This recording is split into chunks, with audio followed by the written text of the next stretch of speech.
we had someone living here, since the 1950s, and sadly they passed away as an inheritance. Hopefully that wasn't them, because that door just shut by itself. Hi, Paul.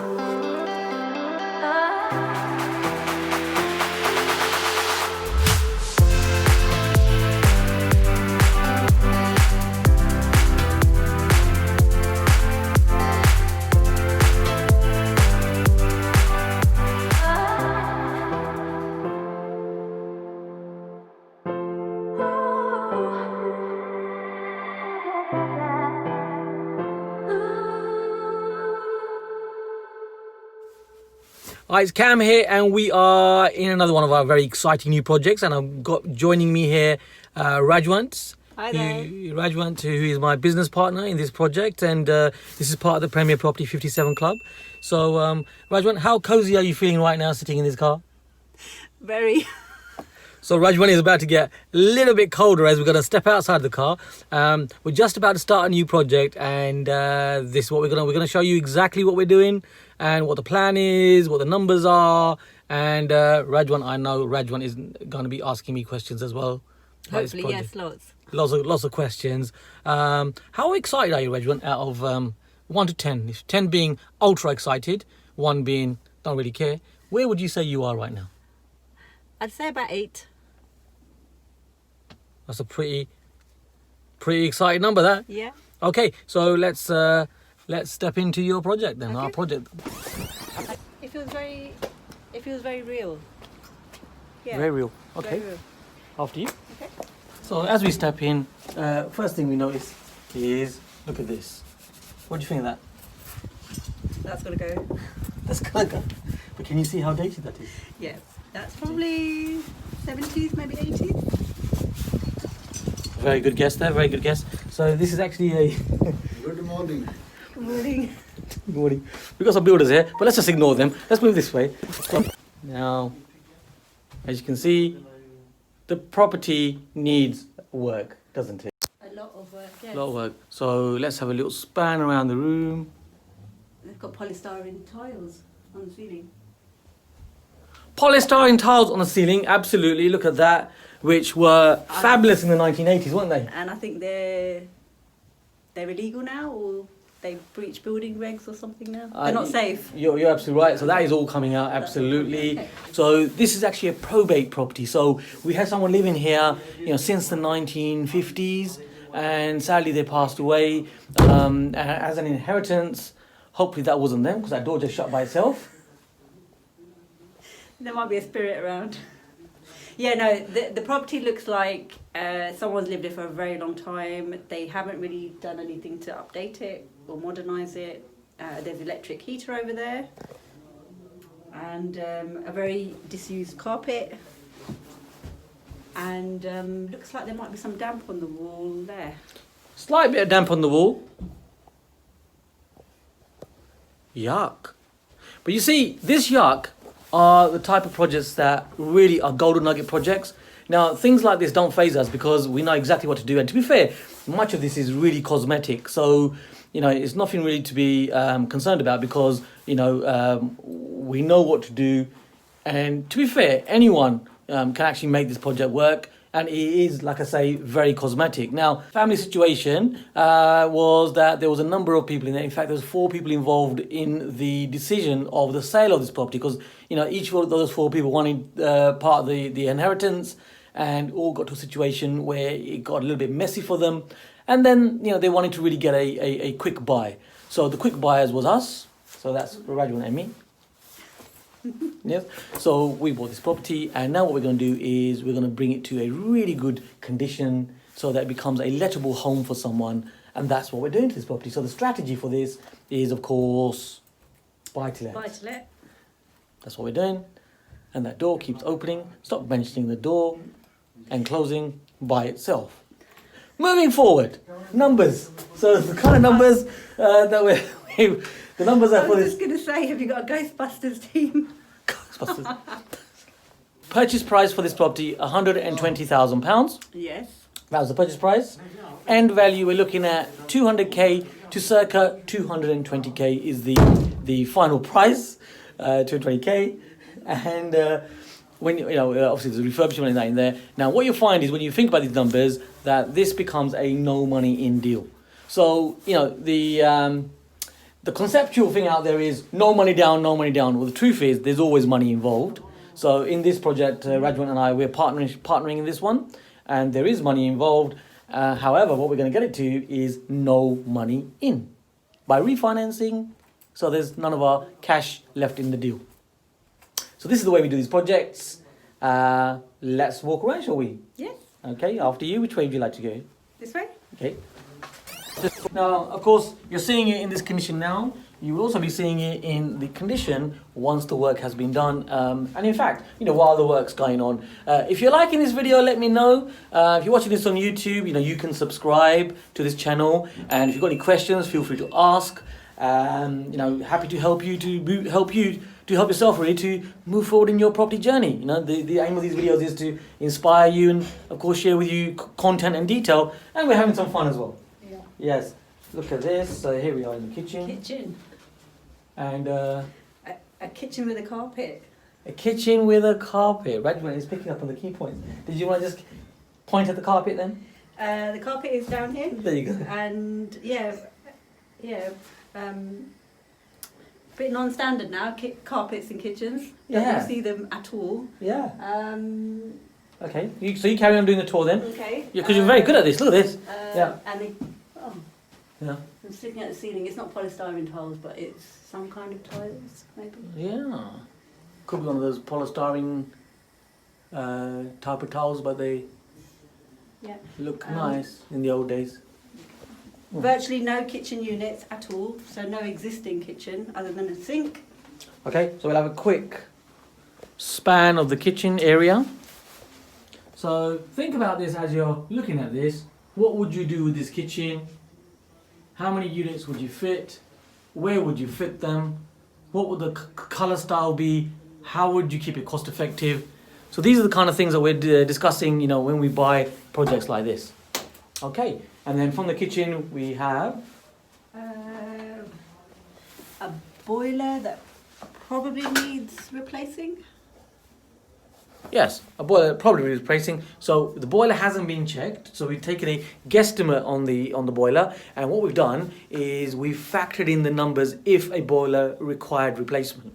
So very important that you add in these contingencies to make sure you get your numbers right, so there aren't any surprises that you're not happy with. Only fun surprises. That's what we're looking for. So we've factored that in, but we might get lucky, and that boiler, when the gas engineer checks this, may find that it's absolutely fine and it carries on. It's got another life of another 5 to 7 years. But we'll have to assess that, but we factor the numbers in. Great. Yeah, so we've got the kitchen here and then we have a downstairs shower room, I think. yeah, we've got a nice, yeah, absolutely. Little span on that. Of course, this is going to be all renovated, beautiful. We'll definitely put a tub in there as well, which means that you're actually increasing the clientele. You're increasing the chances of this property being rented at the maximum price because you've got more options. So it's quite a small space, but there is enough space and plenty of space to actually be putting in a proper bathroom in there. And as you watch these videos, that's what you'll be finding. That's what we're going to be doing. The bathrooms downstairs. Would it be better to have the bathroom upstairs? Great question, and it's a question I asked myself a number of times. And the answer is, we could, but see, it's a very key point because there is a difference between what people want and actually what people need. So we could put the bathroom upstairs, which would lose a room. You lose a room. And how do we measure in our country? How do we measure values of properties? By the number of bedrooms. By the number of bedrooms, of course. So the conscious decision is, do we want something that's even nicer and have a bathroom upstairs?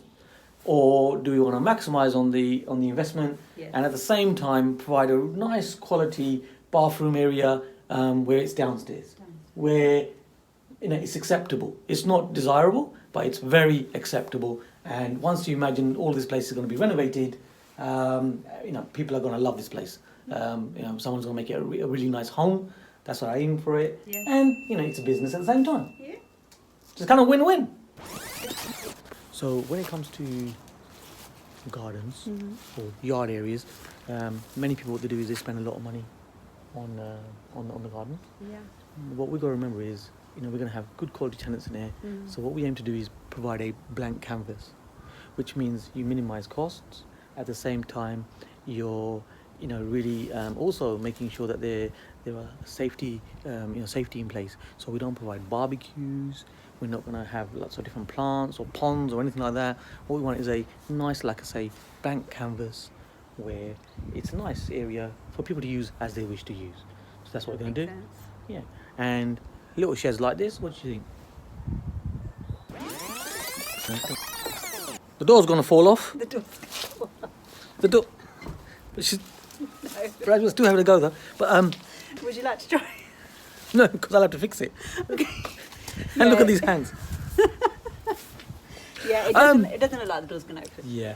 But what we're going to do with this is, so my experience in this is, these kind of places, what we do is we normally just close them off, because what you find is if you make it a useful space for tenants, what will happen is that you'll find that lots of things, belongings and things go in there, and you end up clearing them out every sort of 18 months or so. Yeah. So for that reason, what we do is we'll just close it off, leave it as it is. Sometimes we demolish them, but then you also got to think about the cost of doing that. Cost of demolition. Yeah. So what we do with this is we'll probably just seal it off, make it nice and safe, so children playing in the area, they're all safe and so on. So that's typically what we do. Okay. Yeah.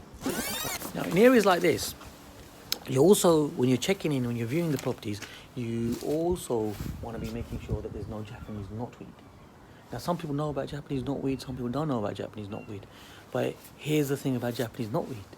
Japanese knotweed means that you will not be able to mortgage or finance that property. In a nutshell, it can penetrate concrete. There's different levels of it. That's a video for another time. Okay. So this is a quick check-in that we're doing constantly.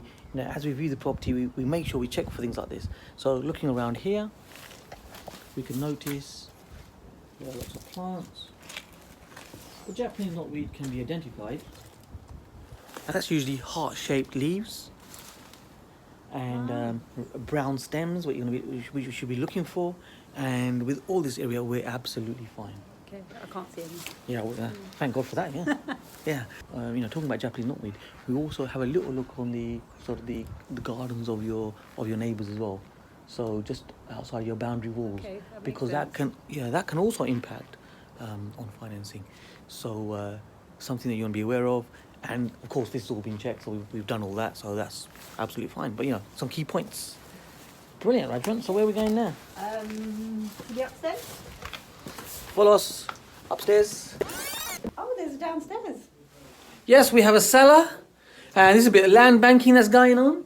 So that's something. What that means is we will revisit this when price points go up. So over a period of time, that's a sort of medium-term plan, something that we can revisit, and maybe that could even be a room at that time. But right now, we're thinking about the end values. So what we'll do is we'll just leave that as it is. Leave it as is. Okay. Yeah. So great. Okay. So we're just gonna go upstairs now. So here we have 2 bedrooms. We're in the first of the 2 bedrooms here, the master bedroom. And I'm just going to turn this around and have a little look at the room, and let me know what you notice.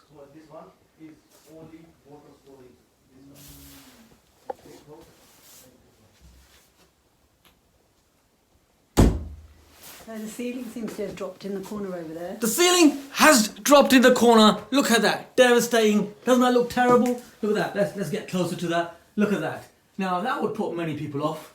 Yeah. Look at that. That's ceiling collapsing. Looks really horrible, doesn't it? It does. And all of that. But this is the thing. These are where your golden gems are. So that really is very superficial. It's something that can be fixed very, very easily. That's water ingress that's been coming in over a period of time. The roof is fine now. We checked that because it's all dry. But somewhere it had that. The polystyrene tiles, of course, are all coming off anyway. So it's going to be a new ceiling, and it's going to be lovely once it's done. But these are the kind of things we'll look out for. It's very cosmetic. But some people go, yuck, At first sight, it doesn't look very cosmetic, but Doesn't it? Yeah. but that's good to know. Yeah. However, as it is cosmetic, I mean that is ka-ching. Can you ka-ching for you then? Yeah, ka-ching. That was pretty good. Okay. Okay, a chimney We have a chimney breast. that's closed off. Yes. By the looks of it. So what are we doing with chimney breast? Taking it out, keeping it. So if we're looking to keep our costs down, we would leave it. Is that right? Oh, good. Good decision. Yeah, because the room's And the room's big a enough very anyway. generous size, yeah. Yeah, it's nice, generous size. It's more than 12 square meters anyway, and that's an extra cost. And we've got to do it properly. You've got to get a building control in. Keep that one in mind. So that's absolutely fine. And there's a fitted wardrobe. Yeah, that's a small fitted wardrobe. So I'll put you on the spot now, Rajwant. So keep the wardrobe, get rid of the wardrobe. I'd get rid of the wardrobe. Right. Don't you just love it when we're on the same page? All right, good. Yeah, keep the chimney and get rid of the wardrobe. Sounds like a plan. And this looks like more storage space. Yeah. Oh, it goes into the next bedroom. Ooh, Okay. interesting. Should we go around the other side? Yeah, sure. So now we're checking in on the second bedroom that is here. Now, if you notice, one of the telltale signs is to check for the structure, and telltale signs for the structure to make sure it's okay. So as you can notice, clearly this place, it's been lived in for a very long time. It's dated. One of the telltale signs is checking in on the actual paper. So the wallpaper, as you can notice, if you look at the pattern and the designs and so on, it is very dated. Now, how does this help you with structure? Well, with a dated property, one of the ways that we check structure at Premier is the fact that if it's a dated property and you can't see any cracks anywhere and so on, then that's actually really good. Okay. If it's a dated property and you do see some cracks and so on, even that can be absolutely fine. However, we need a bit more checking though. Yeah, so we'll do a further check on that. However, if it's a property that's been renovated and decorated now, and it's showing some cracks, that's something to be concerned about, because that is showing that there is progressive movement. And you want to be very careful and very wary of progressive movement. Make sense? Yeah, well, having had a look, it seems, looks good. I can't see any cracks. Yeah, here it's absolutely fine. Yeah. So just wanted to add that little bit in. So Rajwant, this is your first project. How are you feeling right now? Give us a bit of a synopsis of where you are right now, how you're feeling, what you're doing with this and so on. I'm feeling very excited about the project. It's actually just become real, I think. So it's one thing learning the theory, and what I'm realising is actually I'm applying the theory as we're going around the house, and it's bringing it to life. So that's really exciting. And then I can start to visualise the project developing as well, which is where the excitement comes in. So yeah, very excited. And in terms of confidence levels, so where was you before? Where was you with the training? Where are you now? I'm still developing the confidence, but I think the confidence will come with the practice. So I'm applying and will be applying what I've learnt here, and that's where the confidence is going to build. That is going to build a lot more than it has so far. So yeah. So it's Rajwant and Cam Devedi. Hope you enjoyed this video, and we will see you soon.